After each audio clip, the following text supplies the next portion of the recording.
Ted Rollheiser, page 208. Quick, look at her cute and sace her quirk, for the bicker she lives, the slicker she grows. Save us and tag us no more?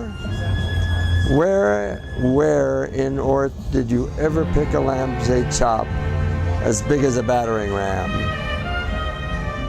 Aye, you're right. I'm apt to forgetting, like Livium Little did Lovern Long. The length of my hull, I say, she wore a plowboy's nail-studded clogs, a pair of plowfields in themselves. Slow it down. A pair of plowfields in themselves, a sugarloaf hat with a gaudy quivery peak and a band of gorse for an ermine, and 100 streamers dancing off it, and a gildering pin to pierce it. Hourglassy bicycles boggled her eyes, and a fish metsail for the sun, not to spoil the wrinklings of her height aspects. Potato rings tousled the low slabs of her loud snares. Her nude Cuba stocking were salmon speckled. She sported a Galago shimmy of Haza Vapor Tinto that never was fast till it ran into washing, Stout says.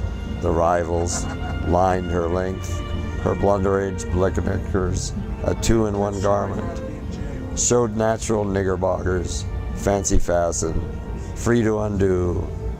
Her black staped tan Joseph was sequestered and teddy bear line, with wavy rush green epaulets and a lie down here and there of royal swan stuff.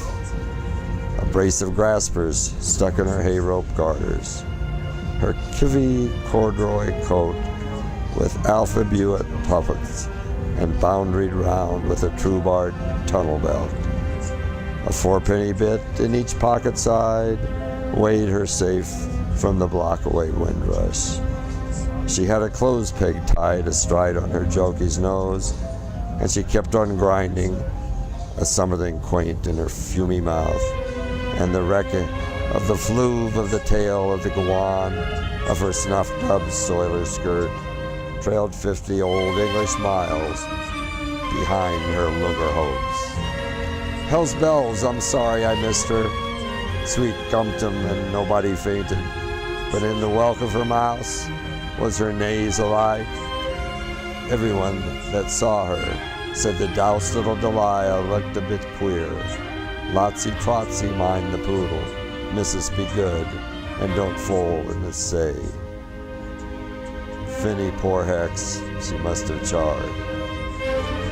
Keekums a frumpier ever you saw, making mush mullet's eyes at her boys double on, and they crowned her the Cheriton Queen. All the maids of the May, you don't say. Well, for her, she couldn't see herself. I reckon it's wherefore the darling worried her mirror. She did, mercy me. There was a chorus of drought-dropping surface men, boom slangering and plug chewing, fruity eyeing and flower feeding in contemplation of her fluctuation and the undification of her filamentation, bowling and leasing on North Laser's wall, all eel fark weak by the Jukargoids. And as soon as she saw her meander by the maritime way, in her grass runner's weeds, and twigged who she was under her archdeacon's bonnet.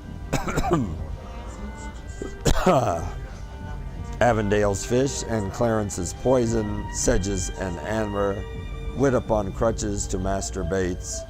Between our two salsates and the granite, their warming on her face has been lifted. Our Alp has doped.